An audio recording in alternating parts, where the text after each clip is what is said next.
相信好多人追星都幻想過可以同偶像有親密嘅互動，有啲人不惜花重金去參加簽售會或者見面會，只為咗可以同偶像傾幾句偈。不過最近一位日本狂熱粉絲花咗60萬日元，大約4萬蚊港幣，同偶像約會，竟然變成咗一場令人心碎嘅鬧劇。今次女主角遠月 Tuka 係日本地下偶像界少有名氣嘅女星，喺今年4月，佢為咗令粉絲自行進貢，推出咗一個60萬日元迪士尼約會嘅門檻，只要粉絲購買一定數量嘅周邊產品，就可以同佢一齊去迪士尼玩一日。然而事後進貢嘅粉絲發現自己中咗伏，一個自稱為遠月 Tuka 進貢咗超過500萬日元，大約25萬港幣嘅男粉絲喺社交平台發文，話自己俾錢得到約會資格。本身以為呢個係接近偶像，聽起嚟浪漫又完美嘅機會，但約會當日嘅情況令人大跌眼鏡。活動係3人同行模式，粉絲、偶像本人，仲有一位工作人員。粉絲要負擔3個人當日嘅花費，3個人一齊入去樂園度玩，食好嘢，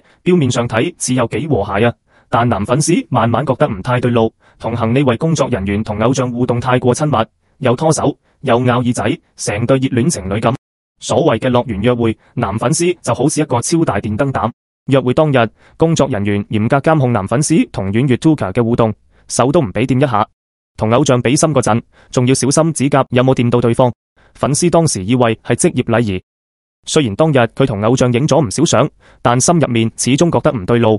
返到屋企之後，佢就起底呢個工作人員，竟然發現對方係遠月 Tuka 老公。偶像長期隱瞞自己已婚嘅事實，事件爆發後，網友紛紛痛批遠月 Tuka 背叛粉絲，認為佢利用粉絲嘅信任賺錢。留言中唔少人指責，如果知道佢已婚，邊個會用60萬參加呢種活動？仲有網友搞笑話，男粉絲簡直係坐搖滾區第一排，粉絲唔單止全程為3人行消費埋單，仲無意中資助咗呢一對夫妻嘅甜蜜約會。目睹偶像同老公嘅恩愛互動，佢直言自己係花錢進貢睇 NTR 劇情。事後佢發現自己送嘅髮箍俾佢掉咗，對方只係隨口一句抱歉，令佢覺得好心寒，直言呢種行為根本就係詐騙。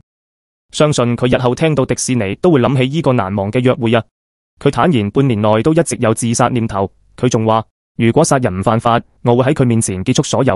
而遠月 Tuka 喺事件鬧得沸沸揚揚後，迅速做出回應，表示事發時間佢唔係偶像，而係已經轉型成為網紅，呼籲網友唔好惡意揣測，但並未正面回應係咪已婚，仲話已經聯繫警方同律師處理，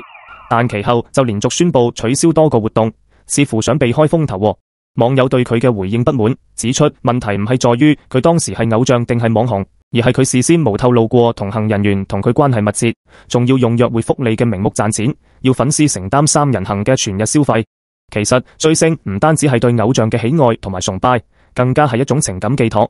但當現實同幻想出現落差，粉絲就可能覺得失望，甚至感到被背叛。每一位粉絲都應該思考自己對偶像嘅期待同現實之間嘅距離，追求嘅係情感連結，定係只係一場夢幻堆砌嘅消費行為？